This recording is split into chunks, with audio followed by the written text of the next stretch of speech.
my first job out of school was working for about a 45-person structural engineering firm in Boston. It was during the building boom 2006, and they needed staff. And I was lucky to be offered a job there. I was the type of projects they would work on are large university or commercial projects, towers and dorms and science centers and things like that. And being a junior engineer and not qualified for the gig, the task I was put on was something called construction administration. It's like, look, the design team has already went through and designed the building. It's out to bid. It's out being constructed, and now you're the guy. When the phone rings, you pick it up and see what they need. Do they need a piece of paper, what they want to do, reviewed? If they have a question, you handle that. That's your task. Stay on that. And I did that for 3 years. And it's a great way to learn the profession. I was lucky to kind of get that gig. Here's another 50 steel beams. You have to review it in 2 weeks, give it back to them. And it sounds dry, but an important way to think about what that job taught me was up front, that CA process is key, because that's where the rubber hits the road. That's where the things come together. Up to that point, you can make whatever decision you want, but the second you approve the drawing, it's getting welded and built a month later. And if it's wrong, then it's not good. It's very expensive to fix. So you're the last person to review it. And there are stories that all flow from that. But it doesn't really, it's a different skill set. It doesn't make you a great engineer in a way. Like, CA is very responsive. Like, phone rings, they have a question, you answer it. Like, you're always responding. On the design side, nobody's yelling at you to get the stuff done. It's just, oh, in a month from now, you better be at 60%. So you have to proactively gauge yourself to get to that spot, which is a skill set I didn't have. And whereas I started to do design work on larger buildings, towers, and like I said, dormitories or university centers, I was always a junior member being led. So the job was good because I worked on big things. I got an appreciation for big buildings are just like small ones, the same set of ideas. Things are just scaled differently. Maybe not afraid of big buildings, but it didn't make me, it didn't completely craft me as an engineer. So I'm kind of musing here, but it was a great experience because you're working alongside pros on big buildings. My second job was working for a small consulting company outside of Boston. When I say small, I mean like maybe 2 people. When I first got hired on, it was 1 person full-time. It was his practice, and other people would come on later. But working as a part of a 2-person practice is a different animal. It's like if you go over on a project by 8 hours, maybe you go over $800. It's $800 out of his pocket. It's not this intangible thing.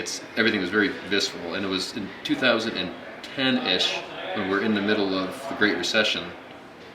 It realized I was not a tight engineer.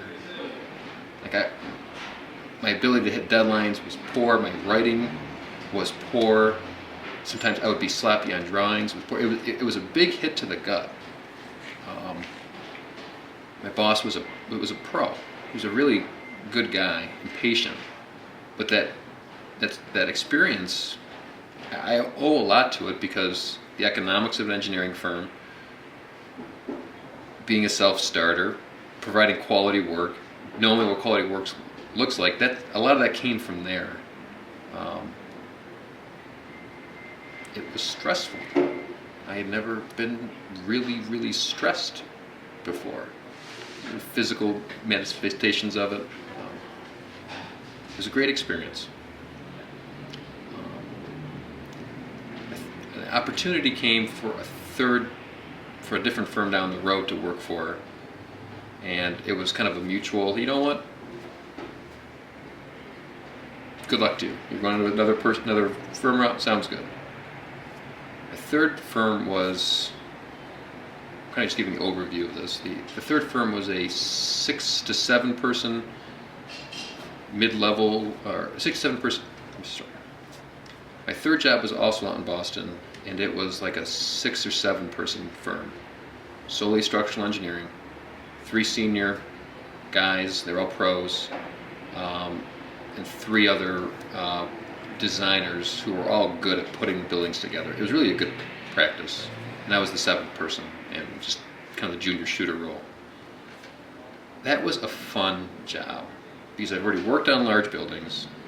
I got my teeth kicked in to be better in the second position, and now we're going to work on medium-sized projects, and it's just yours to run with. It was the first time where I got my confidence back, where I would take a building that's a 2-story office building, or a warehouse, or a data center, portion of a data center project, and this is yours. And I found that I was pretty good at putting it together.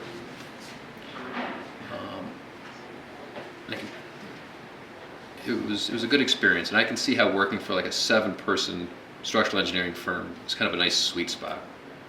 Everybody knows each other, you're all in together. It was a good experience. At that time, I was engaged to be married to a gal who was also from upstate New York, and she was going to graduate from her, I say a gal, my wife Marielle, right?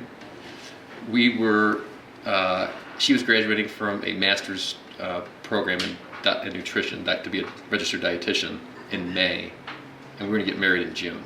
So the question is, where's it going to be? She's going to take her first job somewhere. Are we staying out in Boston, presumably to buy a house or to live out there, or are we going to come back?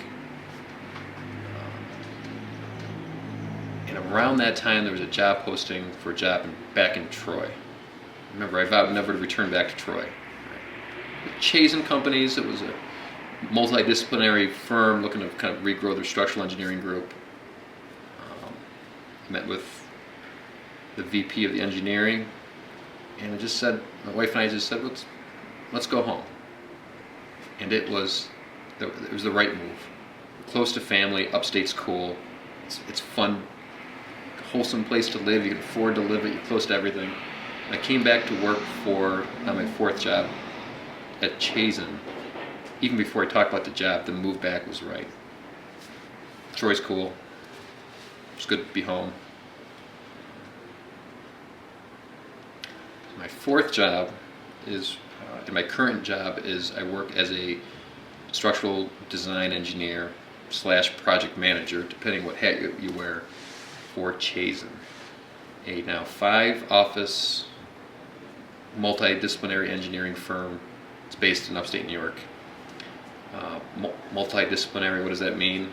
In the same roof, you're going to have people who are dealing with managing water after it rains, or after a different group will manage with water what happens after you flush the toilet. The environmentalist group making sure the butterflies and turtles are fine, or cleaning up after polluters. We're sharing the same building as the surveyors, the construction guys, the soil guys, the structural engineer guys. It's an orchestra of many instruments type of practice, and I happen to play structural engineer head. The gig is good because it gives you, it's like getting a bachelor's degree in these other different disciplines just by working alongside them. So it may be much more well-rounded, and you get a different view of your own little profession when you see how it fits into the rest of the world. So Chazen's good. Its heart is in the right place too. Like, all firms are trying to make money. A lot of engineering firms will hit a certain size and just sell to a conglomerate. Chazen's leadership decided, there's 2 guys who could have made that decision. They said, we're going to pass that on to the next generation. So now there's 20 or 30 some odd stakeholders that are buying them out. It's an employee-owned firm. So there's strengths and weaknesses that come with that. But one of the strengths are it's kind of a collective ownership thing. Help each other out, sell each other's work, and That's how we're saying too. yeah, that's good.